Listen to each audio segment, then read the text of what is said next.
If you are what you think about, then you have to start getting real careful about what you think about. Now you have to start this with being cautious about every conversation that you have with your friends, with your relatives, with your mother, with your husband, with your children, that focuses on what's missing in your life.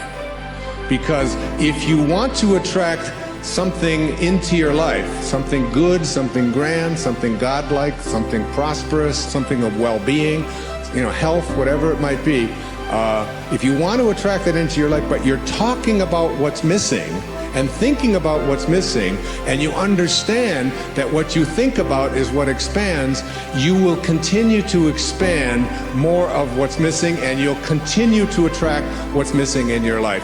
I never talk about what's missing in my life. I only put my attention on what I intend to create. And I have shifted it. And I learned this lesson a long time ago, but the place that it probably expresses it better than any is Esther and Jerry Hicks' book, Ask and It Is Given. The Teachings of Abraham is called Learning to Manifest Your Desires. And more than anything, I think they're the greatest, among the really greatest teachings on the planet today. And I know Esther and Jerry, I know them well, I've been with them on many occasions. It's about practicing this idea of not putting your thoughts on what is missing and shifting it to, it's on its way.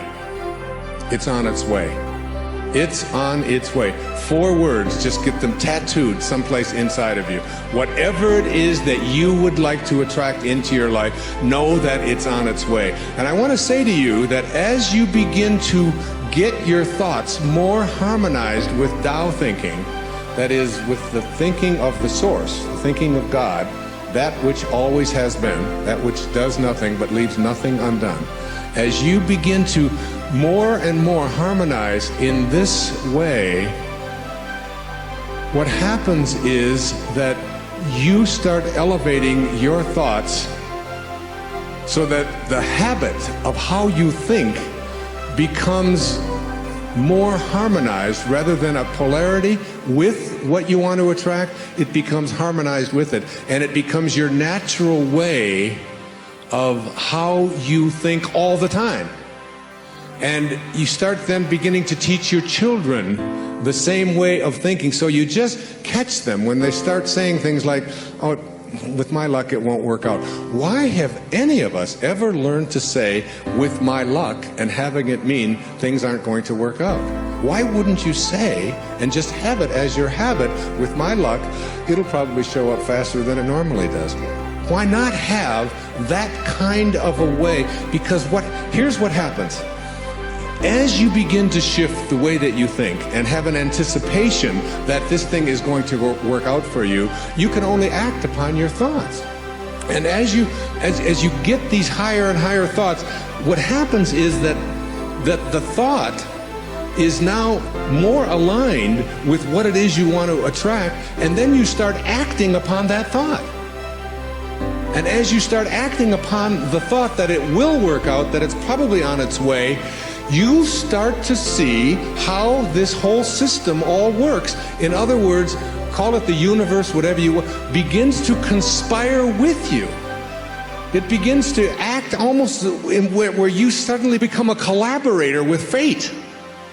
And instead of fate being something that just might or might not happen to you, you're in collaboration with what it is that you want to attract. I mean, ask any physician, there's physicians here today, ask them about something called the will to live. Ask them about somebody who's going in for a corneal transplant and thinks that I'm going to see when this thing is done, rather than someone who thinks it probably won't work out. And which one would they rather work with? What is this thing called the will to live? What is this thing, this inner kind of thing that says, I refuse to allow myself to think? I say to my mother, who's 90 years old, almost 91 years old. I was with her for the last 5 days, every day, all morning long with her. And she's been going through some difficulties and so on. Most of you saw her on the PBS show, if you saw The Inspiration.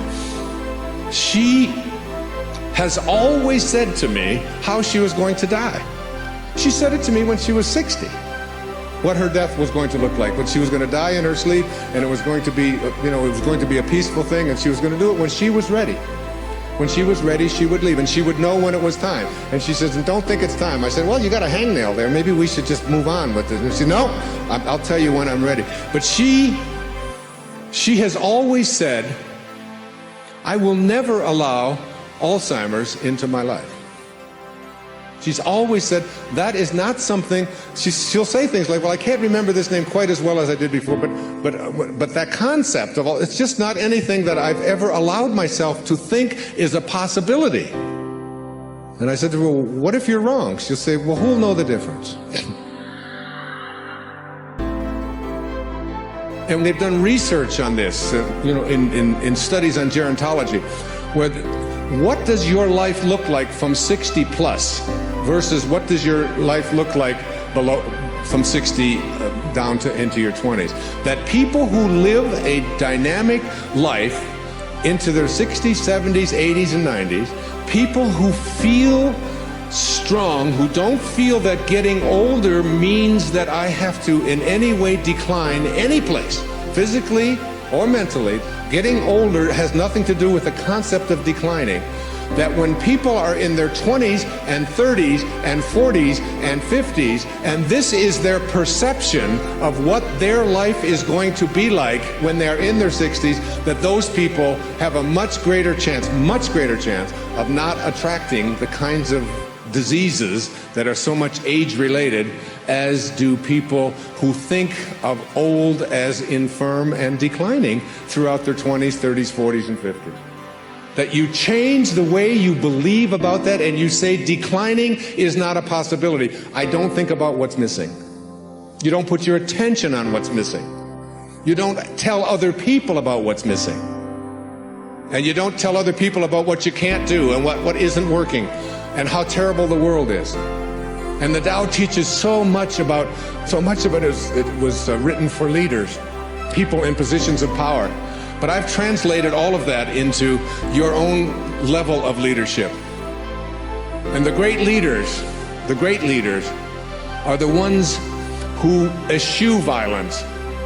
You have got to get yourself to a place where you don't allow yourself to have violent thoughts come into your consciousness. That means you got to watch the movies you're watching. That means the games that your children are playing, video games, have got to be monitored and removed when they have violence built into them.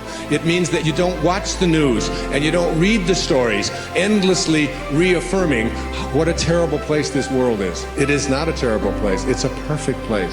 It's a beautiful place. There are just some leaders who are connected to Tao and others who are not. And we can create the kind of world that we want to create when enough of us begin to say, not part of my consciousness. Nope, I don't buy gossip. No, I don't buy violence. No, I don't have anything to do with that. And you just turn the channel, you turn it off.